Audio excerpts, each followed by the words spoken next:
Okay, Shalom Ubracha, Chodesh Tov. Bezat Hashem, we're hoping very much this should be a good month. This is the Pipot. Wilson writes, and I say this so many times, but it's always kedai to go over. He says this is the 11th month, and it corresponds to the 11 fragrances of the Ktoret. And he says, Wilson, this month has the power of the Ktoret, the subdue evil. Because of that, there's also the evil tries to fight back, as normal, always. When the evil sees you're about to hit a treasure chest, then he starts getting and attacking and everything, okay? But the koach for this month to subdue and to create breakthroughs is something amazing, B'ezrat Hashem. I said this again many times because it's a big theme. Rav Nosson, the Rav Chaim Kramer, he writes in the book Divine Water that in the rest of history, many good things started in the month of Shvat. For example, Rav Nosson was born to be Shvat. The first kibbutz gathering by Rabbi Nachman's kever after he passed away was on Erev Rosh Chodesh Shvat. The minhag, the custom to start the olive oil ner tamid by the kever of Rabbi Nachman, which is a big thing, to light a ner tamid by the kibbutz tzaddikim, was on Rosh Chodesh Shvat. Rav Nosson, he opened up his printing press in his house, which is when began the quality printing of Breast of Sfarim in his house in the month of Shvat. And also we see, I think if I look back in these 10, 15 years, many steps forward started in the month of Shvat. Accompanied with a lot of punches, it's but there was forward. It's punches, but going forward. Okay? So it's propitious this month, Pitum Aktoret, this month, as a means to subdue, and like we are speaking in the context of these lessons, to bring sif. Okay, so that's just the perspective of this month, why it's very special. And Rav Nosson's birth has a lot of significance. You know, if he was born on Tu B'Shvat, and we see already everything by Rabbi Nachman's life and Rav Nosson's life is exact. It's like so, you know, when he was born, Rosh Chodesh Nisan. When he passed away, Chai Tishrei. Rav Nosson also, he was born Tu B'Shvat, passed away Asar B'Tevet. There's like significance in these tzaddikim on the details of their lives and everything that happened. So Rav Tzvi Cheshen, he goes a step forward. He says also, if now Rav Nosson was born on Tu B'Shvat, that year and the year before were not leap years, regular years. So that means, based on the system, he was conceived 9 months earlier, which was when? Pesach Sheni. Exactly Pesach Sheni, Tu B'Shvat, is 9 months. Okay? So what's the inyan by Rav Nosson? His conception is on Pesach Sheni. Pesach Sheni was for who? Lama Nigara. Why should we lose out? It's for those who were Timei Met, those who were impure with a dead contact. Those who were stuck on the way and they couldn't, in other words, for future, not in the desert. But the laws of Pesach Sheni are for those also who weren't able to do the proper Korban Pesach in Nisan, in the Beit HaMikdash. They were stuck. They were stuck in doing business in India or whatever. I don't know. Okay, back then. And they couldn't make it to Eretz Yisrael, to Yerushalayim for the Korban Pesach. So they give it a second chance. So Rav Nosson's whole thing is to give a second chance. The whole message of Rav Nosson, you see how he writes Rav Nosson, and even if you fell, always he's saying that. And if now you didn't do, there's still a chance. And even if you fell from that, there's still a chance. Rav Nosson's always, his backbone is to give a person hope to just keep on going. There's no reason for you to drop it. Right? So Pesach is Gematria Nachman, that's the Tzaddik. Pesach Sheni, to give a second chance for those people who are so broken and miserable and upside down and fed up with their lives. If they really want, that's all that's needed. If they really want, to give them a second chance to taste the light of the tzaddikim. That's how Rav Nosson's in here. So he was born on Tu B'Shvat. Tu B'Shvat, according to the Beit Hillel, is the new year of the tree, right? And it says in the Midrash about Yoshua bin Nun, who was the main student of Moshe Rabbeinu, that he's compared to a fig tree. Yotzer te'ena, yochal pirya. The one who guards the fig tree will be able to eat from it. What does that mean? The fig tree is unlike other fruit trees in that it doesn't produce in one shot the whole harvest of the figs. Every day, the fig harvester has to go out to the trees, and every day has to see which figs ripened, and has to pluck them quickly, because if not, you become infested with worms very fast. That's why the whole problem halachically of kosher figs is because of the worm infesting while it's still on the tree even, okay? So the fig harvesters, in order to have fresh produce, they go checking every day the fig trees and they collect which figs are ready and quickly send them off to the marketplace, because also it's a delicate item. It's very soft. The skin is you just punch a fig, it's finished. It's like you sit on it, whatever. It's like an orange that is like you can use an orange as a baseball or something, whatever. Here you can't. Okay, it's really a fig tree. A fig is very delicate. So it says the pshat of the pasuk is the fig harvester. Whoever guards the tree will be able to eat the fruit of the tree because he's checking on the tree every day. So the Midrash says Yoshua ben Nun was the exact same thing.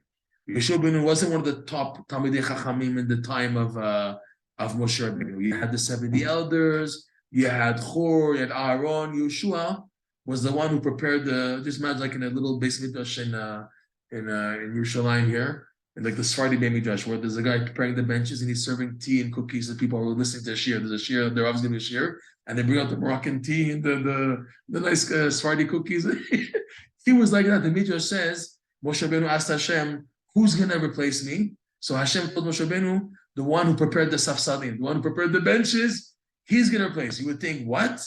To be the mamshich of Gadol Ador, you pick someone who's Baki, Shas, and number one in Shas, and number one in Poskim, and number one in his intellect. Hashem told Moshe Rabbeinu, no. The one who's Mishamish, the one who prepared the benches and the Binkalech, he's going to be your replacement. And the Midrash says on that, that's the idea of the fig trees. What's the fig trees? That every drop of good is taken. It doesn't wait for all or nothing. But the fig tree, it's not all or nothing. You can't do that. If you say, no, I'm not going to waste my time every day going to check the fig tree, whenever it's ready, it's not going to happen. The figs, you wait for the fig tree to harvest, you lost all the figs. It won't happen. So too, Rosh Hashanah was the guy who was concerned for the tiny details, the tiny things. Okay? So every time there was a good point, a fig that came out, he takes it. That's the idea of a Talmid. That he's taking care of the tiny details and valuing them. That was Yoshua ben Nun, and that was a common factor also in Nosson. Rav Nosson, who was Rabbi Nachman's Yoshua. Nachman called Rav Nosson, Du bist meine Yoshua. You're my Yoshua. Rabbeinu told Rav Nosson, you're my Talmid. Like Moshe and Yoshua, we have a similar relationship. I'm like Rav Nachman. You can say that about himself. He's like the Moshe Rabbeinu, and Rav Nosson is his Yeshua. You're mine, Yeshua. And so Rav Nosson's birth date is a lot of significance on that. That's Tu Bishvat, the Chag of the Ilanot, and it sticks out what the Midrash says about the fig tree and Yoshua ben Nun, and it fits into the Rav Nosson Bezat Hashem. That's the idea of fruit. Fruit is Talmidim. Rav Nosson, born on Tu Bishvat, is the Rosh Hashanah of the trees. Okay? Rabbi Nachman was born on Rosh Chodesh Nisan, was Rosh Hashanah Lemlachim, of the kings. And the Gemara says, Man Malchei, Rabbanan. Who are the Malachim of the Jewish people? The Chachamim, the sages, the Tzadikim. Okay? So for Tzadikim, Rabbi Nachman made it. And Rav Nosson, as the Talmidim, the top of the Talmidim, he was exact. Rav Nosson never saw himself like a Rebbe and never wanted to. Someone once bought him a shtreimel, because they said it's fitting for someone like you to wear a shtreimel. You're like so chashuv. And against his will, Rav Nosson wore the shtreimel. And once he had to go to the bathroom, he left the shtreimel outside. When he came out, somebody stole it. And he was so happy that somebody stole the shtreimel, because at least now he's potter. He has a good excuse why not to wear the shtreimel. But they always forcing him to put on the shtreimel. But back then, only the rabbis wore shtreimel, whatever. So Rav Nosson succeeded. The reason why he succeeded so much in spreading Rabbi Nachman's light, that it's still shining till today, like crazy, even more than ever before, is because Rav Nosson didn't see himself as a Rebbe. He saw himself as a Talmid, to mamshech the teachings of the Tzaddik. That way it stays in its raw format. And its raw format, and now the whole work of all these generations is like haded, the sharpening, what did he mean? Just like in Chazal, when you learn a Gemara, and then you have on it Rashi, Tosfot, Rosh, Rif, Ran, Rashba, Ritva, right? And it goes on and on and on till today, right? So too, he kept it in such a raw format that now we're delving just to understand what did Rabbi Nachman mean, what's the depth here, we're me'ayin, with technology advancing and the quality of books getting better, we can now look up Mar Mekomot, boom, boom, boom, and look and try to dig much deeper. So today, the quality of this farm is higher, but the quality of the people has gone down. And about 50 years ago, it was the opposite. The quality of this farm, there was hardly any farm, but the quality of the people were much better. I talk about in Breslov, the quality of the Breslovers They were really oivdim, guys getting up at Chatzot and Kedushat Brit and Kedushat Einayim, whatever. And today, Shem Rachim, the books are out there. There's amazing books, tons of formats of Likutey Moharan, any format you want. Likutey Halachos now, everything's available now. That's it. No more excuses. But the people Mekayim filling it up, fulfilling it, it's just gone down. We really need Mashiach very soon. In any event, just Hakdama because it's Shvat. Let's get into this paragraph. This paragraph is something amazing. It's a beginning of something totally new that he didn't speak about at all beforehand. Before we go into it, we just have to give a re-perspective of what in the world are we doing in this lesson. What is the idea of this lesson? The idea of this lesson is that through mitzvot, you connect to Hashem, period. The goal of the mitzvot is to connect to Hashem. And the more you do the mitzvah with simcha, the more your chances in this connection to Hashem to feel it. Whenever a Jew does a mitzvah, whether he's in or out, it's connecting. The question is, do you feel it? Do I feel the connection or not? Am I aware? Am I awake when and there's a good word in English, I can't find it. Am I connected and sensitive to the connection of doing the mitzvah? Or I'm just doing it like a dead person. So whether you do a mitzvah with connection or not, the mitzvah is doing the job. The mitzvah is connecting. That's what mitzvah means. It means let's have to connect.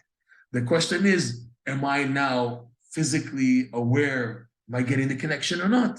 So here in this lesson, Nachman says to connect, to feel what your mitzvah is doing, you're going to need simcha.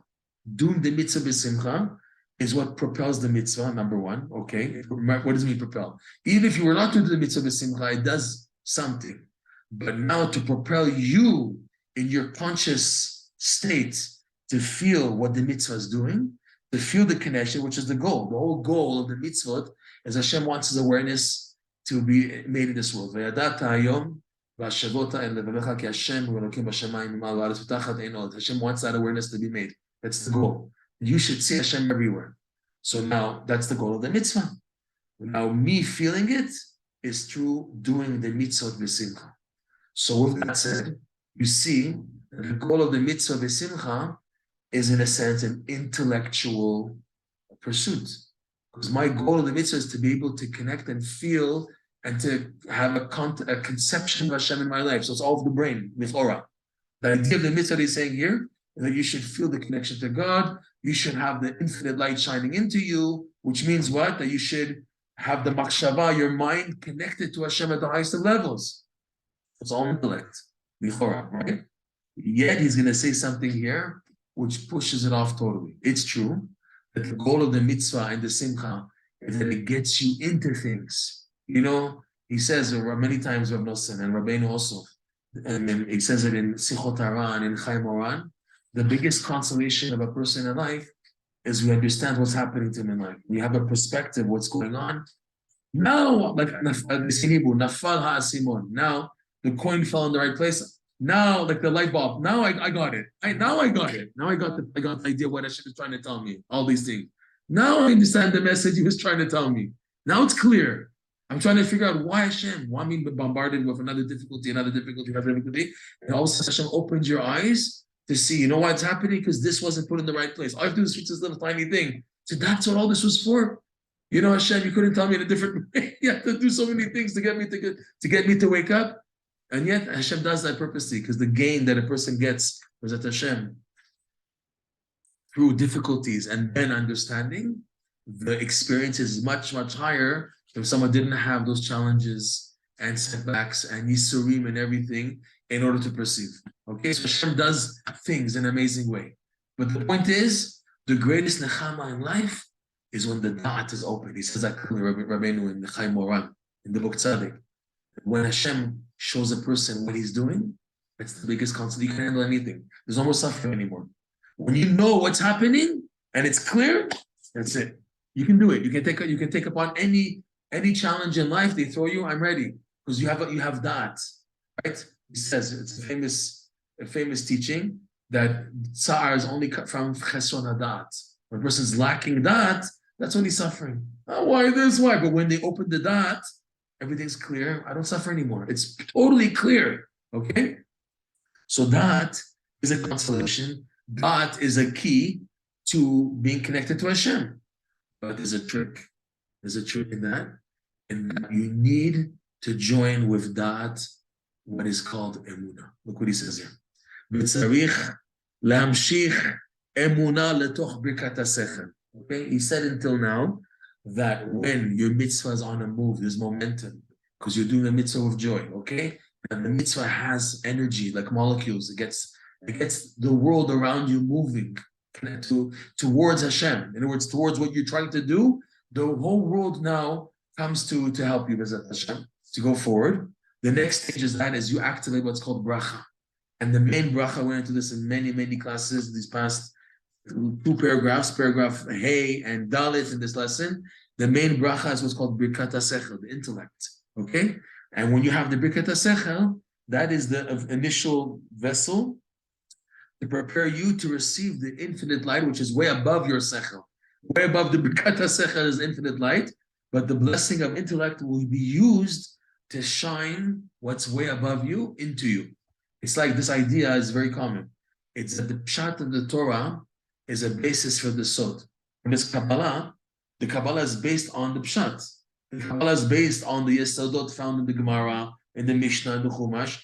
It's used as a basis to understand that, but it's using the pshat in order to illuminate. When the Mekubalim, the Arizal brings Chiddushin, so he has to base himself on a pasuk or a chazal, and then he shows you all the secrets in the Gematriot and Shem Ayin Bet, all these huji-buji things way above, but he shows you there's a basis. So too in a person, the Birkat HaSechel is a vessel for Hashem to shine into you, a level of intellect way above your level, but if it shines into you, it opens up your eyes.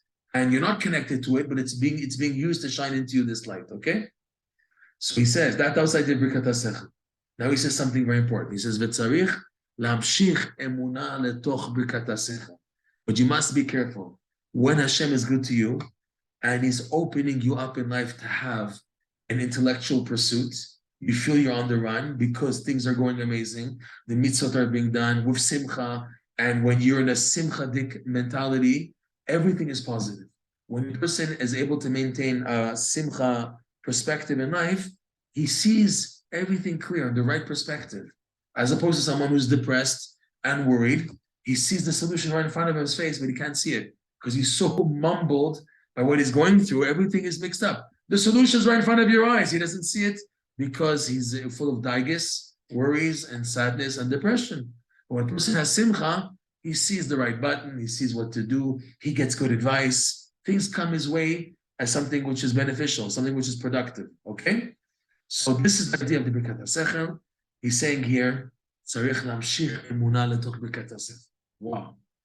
It's the Sechel, even though as big as it is, you still need a factor to make sure that the Sechel will be protected and will be the right Sechel coming into you. Ki ein lismoch ala sechel be'atzmo kayadua. Because a person should not at all rely on his intellect in itself, be'atzmo, in itself, as is known. This is like a fundamental teaching in life. There's a lot to go on into this, okay? The first analogy we brought a few times is how Rav Nosson portrays the letter Hey. The letter Hey is made up of 2 smaller letters, a Dalet and the Yud.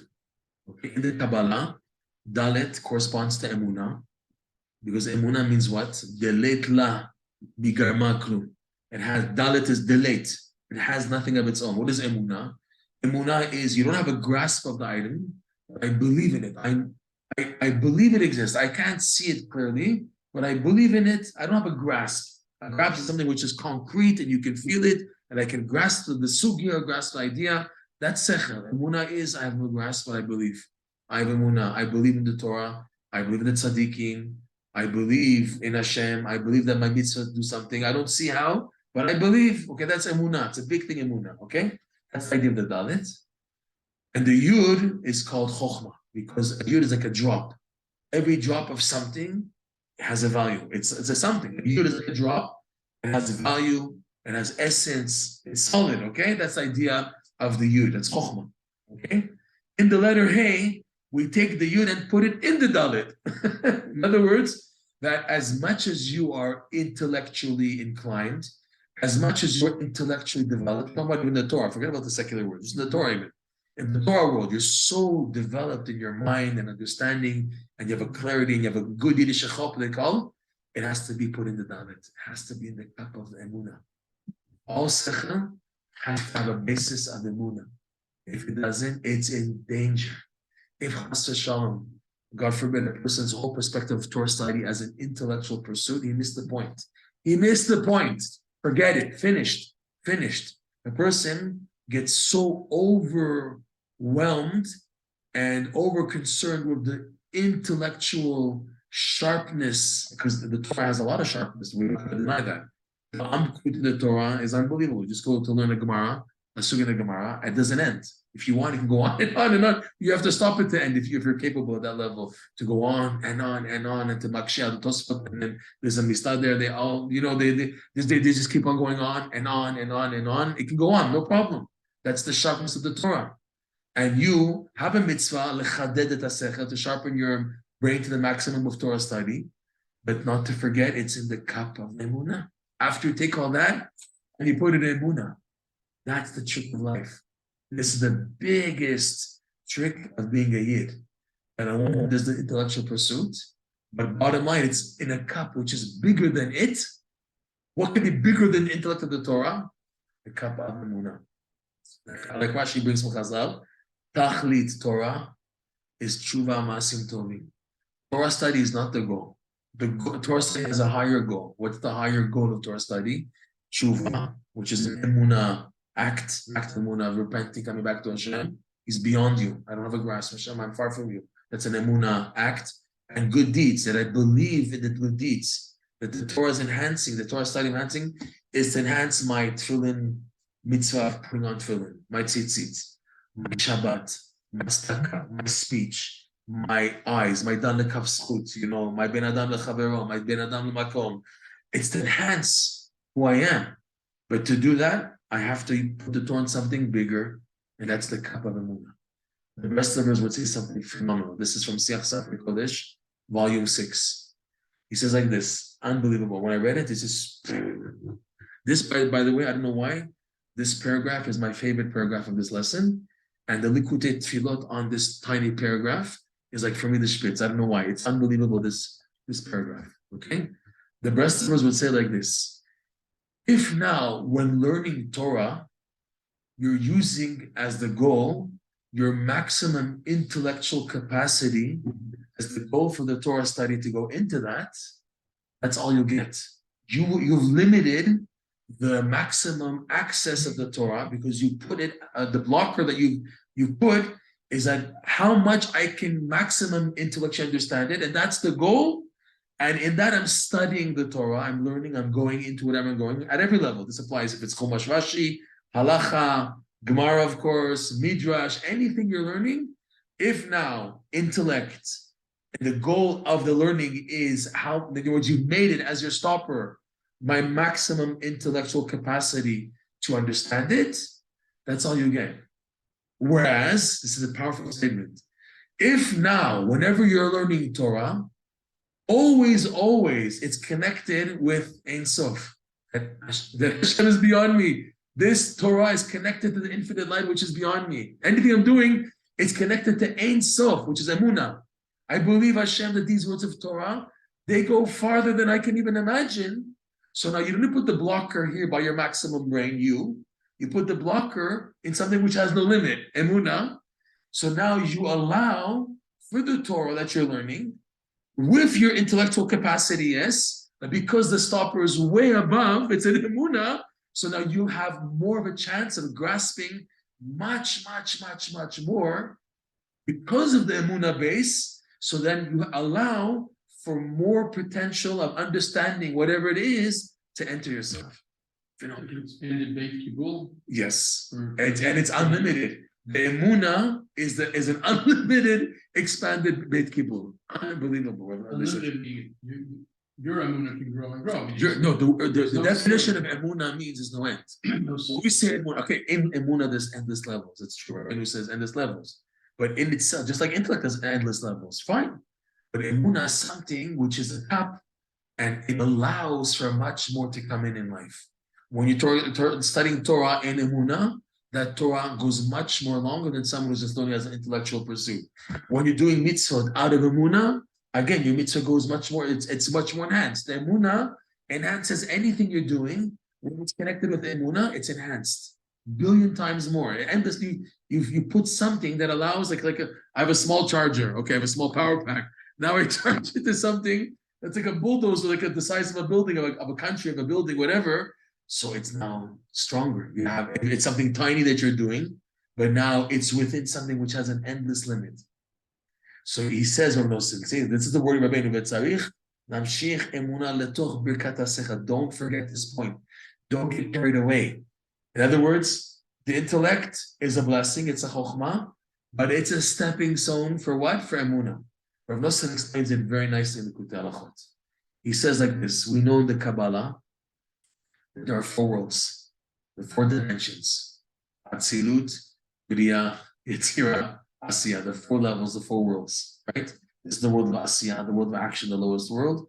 Above that, Bia, right? Yetzirah, the world of formation, the world of Bria, creation, and the world of nearness, Atzilut. Atzilut. Okay. Each world, the Arizal explains, the Kabbalah explains, has in it 10 sefirot. Starting from Keter, the highest sefira. Again, there's the map. I have to show people the map if they don't know this. Here's the map so they can see what we're talking about.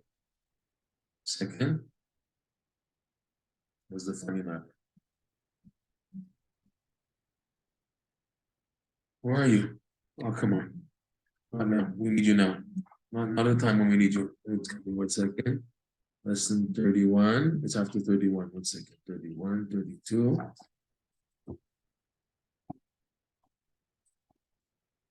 I don't believe they didn't put it in. Yeah, they didn't put it in. I don't believe it. Okay, it's not in this edition. I don't know why. It should be. Maybe it was omitted. But it should be in the back of every standard Likutey Moharan. This is probably an earlier edition, yeah. In the later editions, I think they put it in. I took an old edition. This is the old look. It doesn't see the numbers of the lessons. This is the first edition of volume 4, the BRI. They put it in afterwards. They forgot to put it in. I remember them. Yeah. Okay. So I have no choice. I'll explain it outside. You have each world has 10 sefirot. Okay, I'm not going to go into it so much now because we went into this many times. So you have Keter of the highest one going down to Malchut. Malchut is the lowest one. Malchut is known as Emunah also. Because Malchut, Emunah, is the key to receive the light of the upper 9 sefirot. They all shine into the lower one. Okay. So now, that's for the lowest world. Let's say in this world of Asiya, you have from Keter to Malchut. And now the world above it, the dimension above it, called Yetzirah, has in it also 10 sefirot, the highest one being Keter, and the lowest one being Malchut. It's just Keter of Yetzirah, Chokhmah of Yetzirah, Bir of Yetzirah, everything's of Yetzirah. The lower one was Keter of Asiya, Chokhmah of Asiya, fine.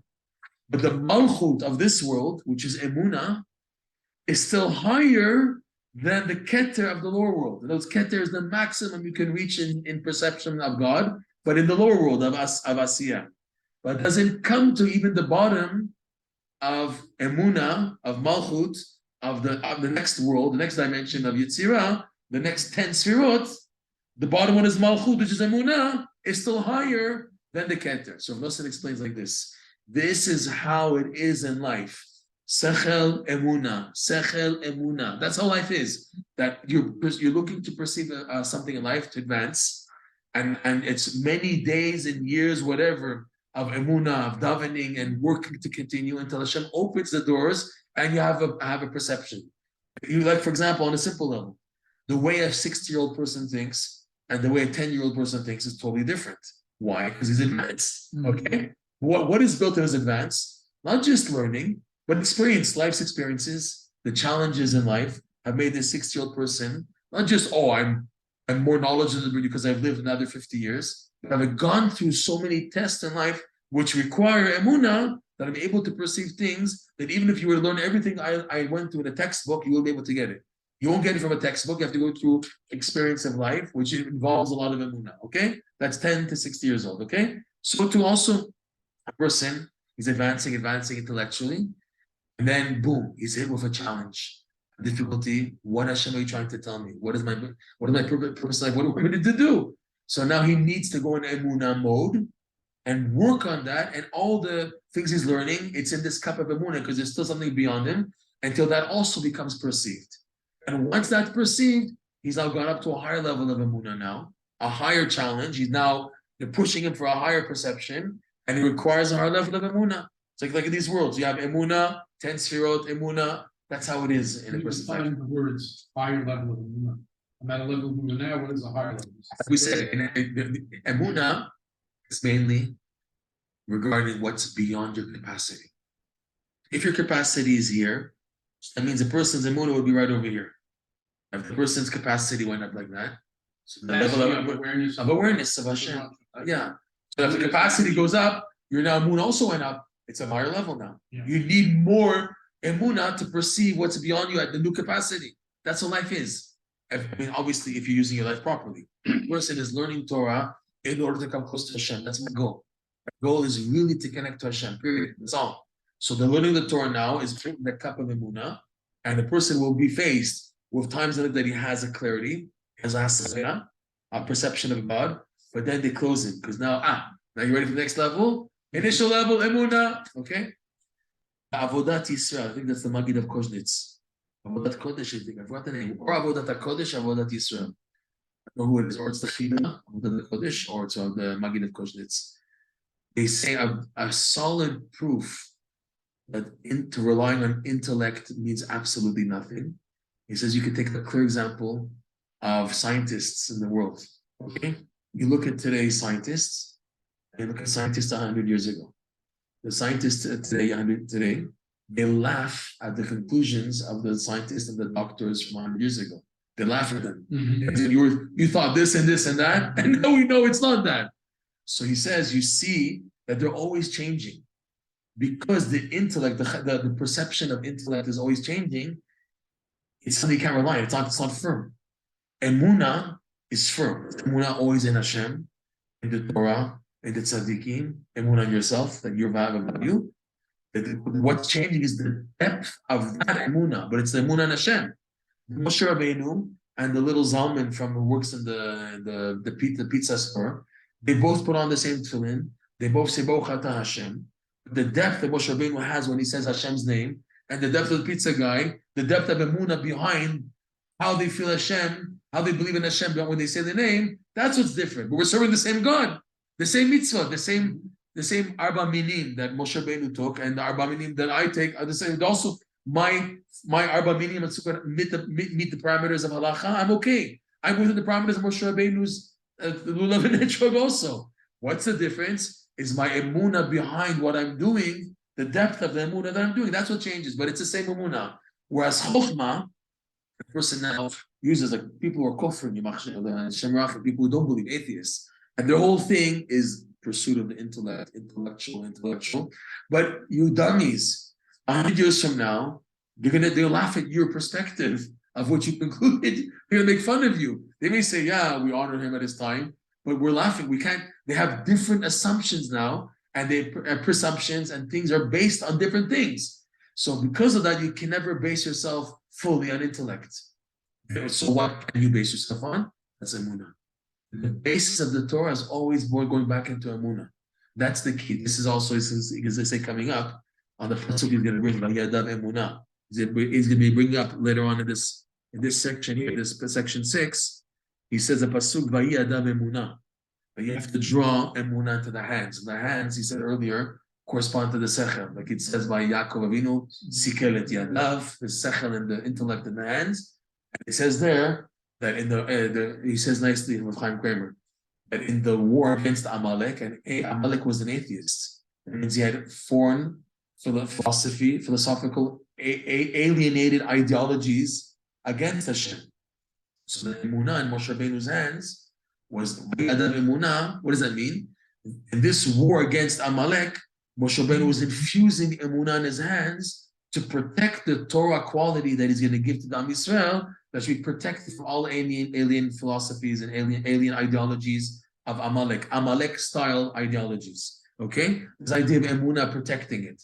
So this is the idea that when you have Emunah as your basis, Whatever Torah you're learning, even if chas shalom, a person has an error in his understanding of the Torah, since his basis is always pure emunah, he'll always be set right.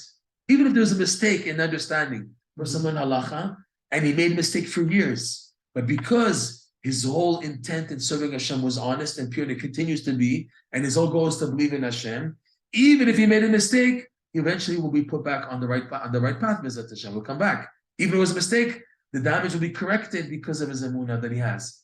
And he won't now take, like, for example, you make a little mistake, it's like a ripple effect. So then it goes off and off and off and off, and other mistakes, and then causing major damage, like the sheker that's in the world, Mr. J, etc. That they take I was a sheker, and then and sheker built on a sheker, built on a sheker. Whereas if a person makes an error in Torah study, if the basis is emunah, solid emunah in Hashem, no matter, even if there's mistakes, the emunah will put things right back into place with Hashem. This is why it's so important. Now he says, they bring in the footnotes to look in two places fundamental that Rabbi Nachman talks about this. One of them is in the Likutey Moharan, part 2, lesson 10, part 12, lesson 12. And he says that a person who relies just on his intellect alone can come to make major errors in life. He says, like, for example, the ones who started the reform movement and the Haskalah, the intellectuals, they're called the Maskilim. Why were they called Maskilim? Intellectuals. The translation of the word maskil means what? Intellect. What does that mean? They went after the intellect. That was the error. Because they went after the intellect, they came to make major errors to allow transgressing the Torah. And the classic example they bring is that the shaving started in Germany. Okay? The people who started shaving initially, they may have started with putting what's called some types of herbs and types of potions that kill off the edge of the hair roots. Afterwards, that they could just wash it off, it would come off even without a scissor or whatever. But afterwards, that took much more work, and then no one's looking. They actually started cutting off with tar. And what do? This is the example that Rav Nosson, Rabbi Nachman brings, and Rav Nosson writes in Likutey Moharan. The example of the error, where they take it from, was from the Ramah Mipano. Ramah Mipano was considered a big Talmid, I think, of the Ramak, I think he was. He said a statement, and they used it as their basis to shave in Germany. What was the statement he said? He said that the concept of the beard is too high for Chutz La'aretz. He meant something else possibly, but it led an opening for them to allow, you see what the Ramah Mipano says, that the idea of the beard. And Nelson talks about the beard and the edges of the beard being like sparks or ore coming out. Right. By the beard of Zakan Aaron also goes into that. The thing is that, Rabbi Nachman says that maybe over 1,000 years, everybody had a beard. Even the Goyim wore beards. The idea of shaving by men is like a recent thing of the last 1,000 years, basically. If you take pictures, the majority of people didn't shave. It's something recent. Maybe by Roman culture, it started shaving. But before that, the barbarians, everyone had beards. Everyone had beards, okay? So when shaving became something very common and something acceptable, who's sticking out? The Yidden are sticking out their beards. They feel uncomfortable, business, this and that, with the goyim, it makes them stick out a lot. So shaving became something which felt like a necessity, especially in Germany, which was a very high society culture in Germany at the time. So they found a heter through the Ramah Mipano, why to shave. And then one thing led to the next, and led them to actually shaving with a blade, and then transgressing 5 lavin every day, okay? So he says, as an example, that person who follows their da'at and makes a statement based on intellect can actually err, even in the Torah world, kol sheken in the secular world, in the non-Jewish world, okay? But this is why a person has to have a foundation of emunah. This is what Rabbi Nachman says in lesson 12, part 2, and also the famous story of the 7 beggars in Rabbi Nachman's stories, the beginning of the story of the 7 beggars, where there was a king who gave over his kingdom to his son in his lifetime, and this young and new king very much admired intellect. And anybody who came with him with a piece of chokhmah would reward him with money, honor, whatever he wanted. So because everybody started getting into the study of intellectual ideologies and studies and intellect until hitpakru. Everyone, the ones who went so deep, like the king and his ministers, they became atheists. So this example he brings that when a person is total intellectual, he can fall off. I remember when I was in yeshiva high school. One of the top bachrim, I'm talking about senior year, grade 12, senior year, one of the top Bachur. He was getting more than 100 on the classes. He was so brilliant and sharp and knew the Gemara inside out. But he had non-stop questions of Kfira. We would talk once in a while. He was filled from head to toe with questions about God, lack of Emunah. He was a Yatom. He lost his father when he was young. And being an orphan, it led him to have questions and questions. And there was no basis of Emunah. I look back and I felt so bad. He had an amazing brain. Kol hakavod, you're doing what the yeshiva wants of you. But where's the Emunah? I don't know where he is now. I don't know what happened to him. I really hope Hashem woke him up or something. That was for me the classic example of someone can have the biggest brain on Torah, but if there's no Emunah, where's it going to gain you? You have Gemara and everything. You're excellent, you understand clearly, but where's it going to take you? What's the next stage? What's it going to do to you? That's why you need a cup of Emunah. I always remember of Brenner. Yisrael Brenner is one of the Breslover teachers today. He always would say, I was always amazed how he said it. He said, do you know how much Ruach HaKodesh is in every page of Gemara? Which means how much Emunah is behind the words of the Gemara. When you're learning the holy words of the Gemara, you know, when they say in the Hasidic world, Zug the Heilige Rashi, they always say out loud, and the holy Rashi says, why are you saying that? Just read the Rashi. Why do you have to say, and the holy Rashi says, to implant in the children of the learning Gemara or Chumash, whatever, Emunah and Tzadikim, Emunah and the Torah. This is so fundamental. So fundamental. All these little devotions of Emunah, they go a long way because it afterwards builds a solid backbone for the Torah to do its job. The Torah to transform a person is if there's Emunah. And then you can put in a lot of Torah and get a long way with it and get the right direction.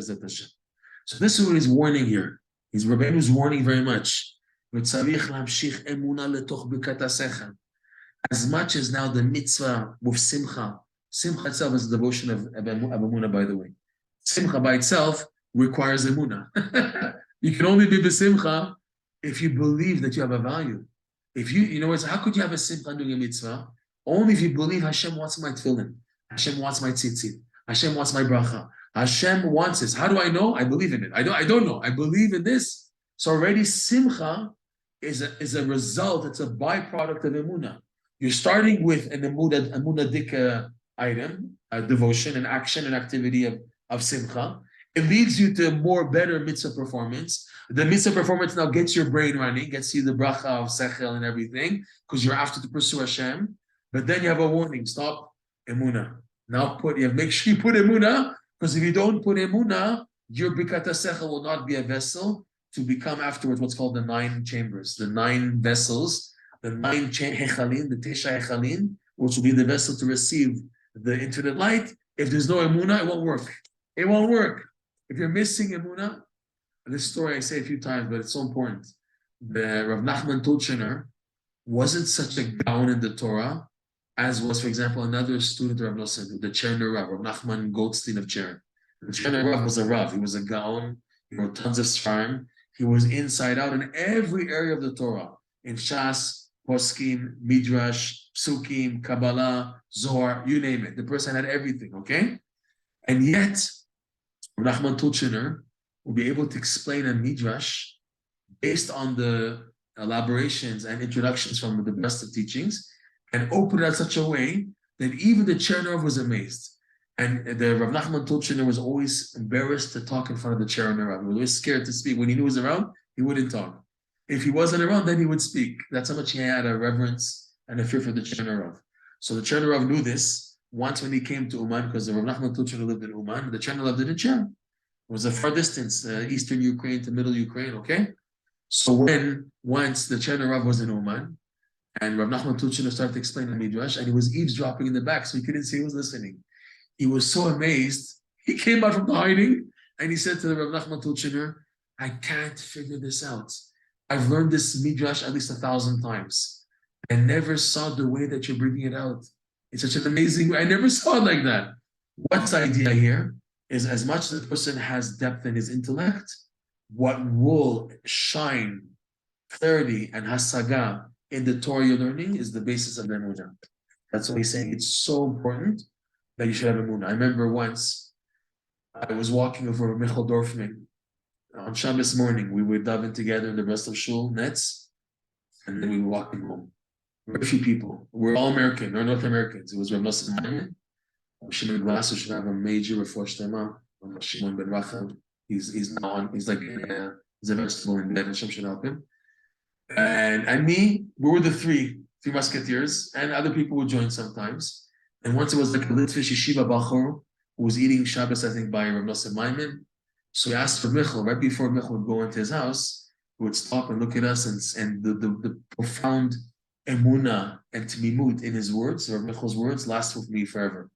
He wasn't the biggest gaon in Torah like other Gedolei Torah, but his Emunah and Tmimut was so strong that everything had a meaning, everything had a value, and sunk in deep.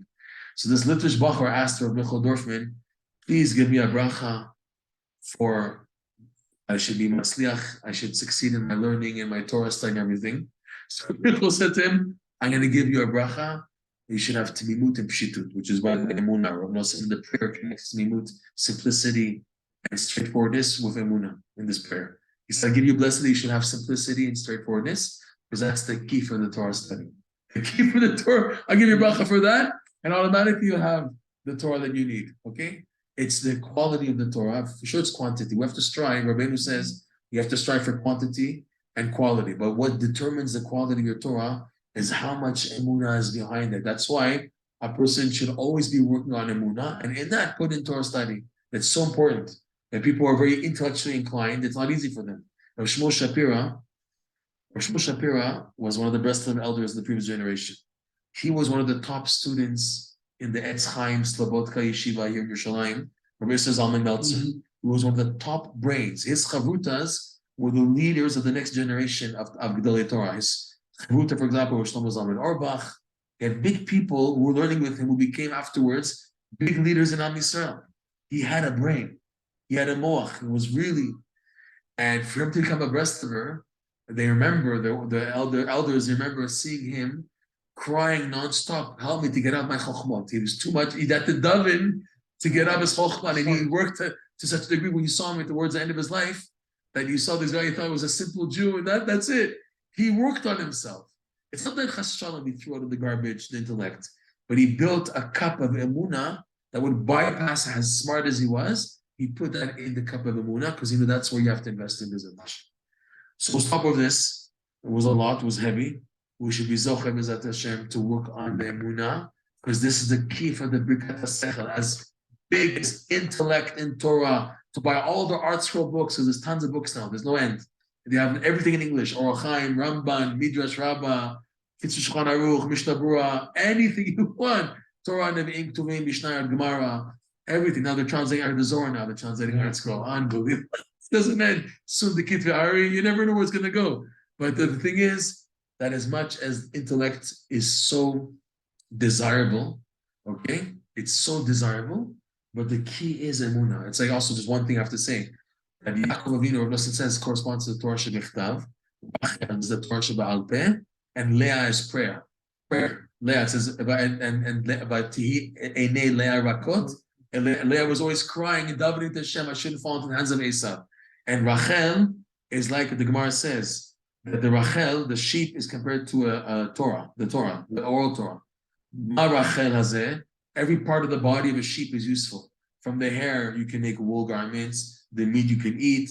From the bones, you can make utensils. From the sinews, you can make musical instruments. Every part of the sheep, it has hair, right? As opposed to a cow, it doesn't have the hair. Every animal, it does have, but it's not useful. It's useless, whatever. Right? Part cloth. You also have cloth from a sheep. But parchment, you can have parchment from a sheep also, no problem. But the thing is, every part of the Rachel, just like every part of the Rachel has use, so to the Torah, the oral Torah, every part of the Torah is useful. Every part of the Torah. And so Yaakov Avinu's idea of the Titan Emet, Yaakov's idea of the Torah, which is called Torah Emet. Moshe Emet, Torah Emet, right? Torah is called Emet. Titan Emet Yaakov, that's Torah Shebichtav. So Yaakov Avinu, being the written Torah, automatically assumes that his main mate is Rachel, is the oral Torah. You match the written Torah of the old Torah. Right? Very directly. Hashem said no. Hashem was misabev through the Rama'u, through the trickery of Lavan. No, I want you to marry Leah first. It has to be Yaakov, Leah, and Rachel. Why? Because Leah is the idea of prayer, Emunah. the key for Torah study, Rabbi says, the key between to bridge the written Torah and the old Torah is Leah. That's to be Leah in there. There has to be Emunah. There has to be prayer inside. And this is what Rabbeinu is saying here again. Don't get carried away with Birkat HaSechel. You have to draw into it Emunah. Where do you take it from? You already have Emunah. If you reach this level of Birkat HaSechel, it means you already have the prerequisite of Simcha. Simcha is a reflection of Emunah. So you have from where to take Emunah already. Don't say, I don't have Emunah. You have Emunah.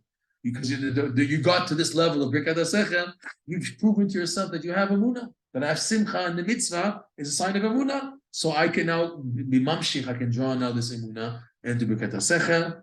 And because he warns, you cannot rely the smoch ala sechel. You can't use the intellect as a smicha, smachta. You know, there's the somech and the nismach. You can't use the intellect as being the somech for the nismach of the Orient Sof, which is going to come in. It's not strong enough. You need to make the sechel to be firm. You need emunah in it, and the emunah is what allows you to use the vessel of the Birkat HaSechel, the intellect, for significant life. That's how it is in life. Oh, in any other area, you need emunah behind what you're doing.